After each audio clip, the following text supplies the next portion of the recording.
Welcome back, America. You know, it's a great honor for me to have the Secretary of Defense, Pete Hegseth, here. I've known him for a while.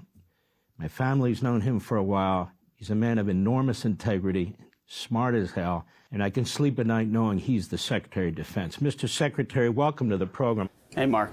So great to see you. Let's jump right in with Iran.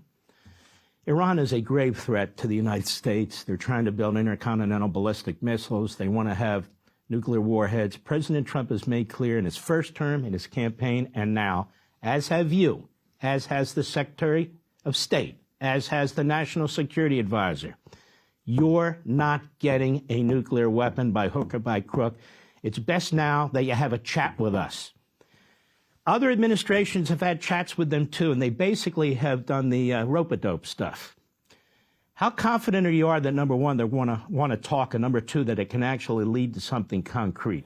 Well, Mark, it has to, and that's what President Trump is committed to. He has said very clearly, as you stated, unambiguously, Iran will not get a nuclear bomb under a Trump administration. Unacceptable, full stop, very clear. He said it, he'll keep saying it. Now, as we see with Vladimir Putin and Zelensky, there's only one man on the planet, and this is true, this is not hyperbole, one man on the planet who could bring them to the table and forge a lasting peace. And he's doing that right now. We're in the process of doing that. That is unique to Donald Trump because he's strategically unpredictable, he's strong, he's clear, and he's respected on the world stage.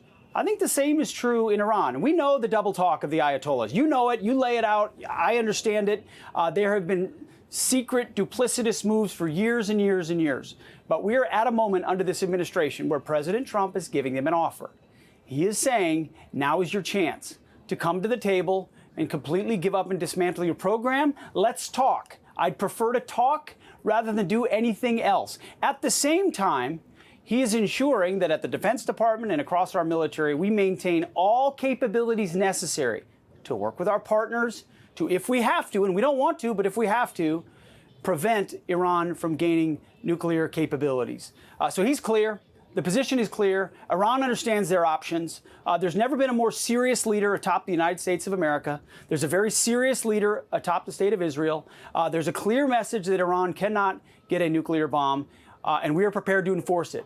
But we would much prefer that it be done at the table for the betterment of the Iranian people and for the betterment of peace. So we hope that's a possibility, but we understand the complications. You know, Mr. Secretary, I see the relationship between President Trump and Prime Minister Netanyahu. It's very, very close. The relationship between the United States and Israel, and I'm sure your counterpart there, it's very, very close.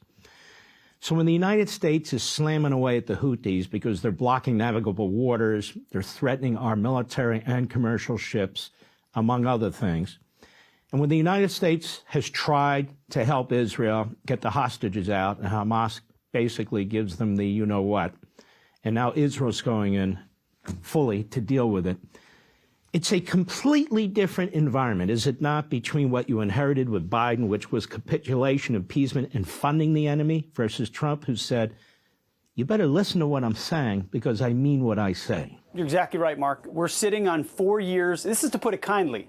To put it kindly, 4 years of deferred maintenance. To put it honestly, 4 years of weakness that's created chaos and opportunities for our enemies to enrich themselves, specifically the Iranians. President Trump put maximum pressure on them. He bankrupted them. They were crawling to the table. And then Joe Biden came and opened it all back up. There was no aggression that happened under President Trump. And we didn't have the war in Ukraine. We didn't have what happened in October 7th. We didn't have the disaster in Afghanistan. President Trump was committed to ending the war in Afghanistan, but would have never have done it the way that Joe Biden did. So the whole region looked at the chaos of a president effectively running the White House on auto pen. And they said, now is our time to advance our interests. Donald Trump has restored peace through strength, through American leadership. It's starting with the Houthis and freedom of navigation. That's a clear mission. Let our ships sail. We are pounding them as we speak, unrelentingly, at their leadership, at their capabilities, at their ISR, at their air defenses, just so they stop shooting at our ships. But the message is also clear to Iran. That we have the capabilities, our allies have capabilities, and we are strong and united together today. That's American leadership. That's President Trump putting America first and standing strong. And it makes, as you know, all the difference, especially in that neighborhood. When we come back, Mr. Secretary, let's turn to Europe, because you folks also inherited a disaster there as well. And I want to drill down a little bit on that. We'll be right back.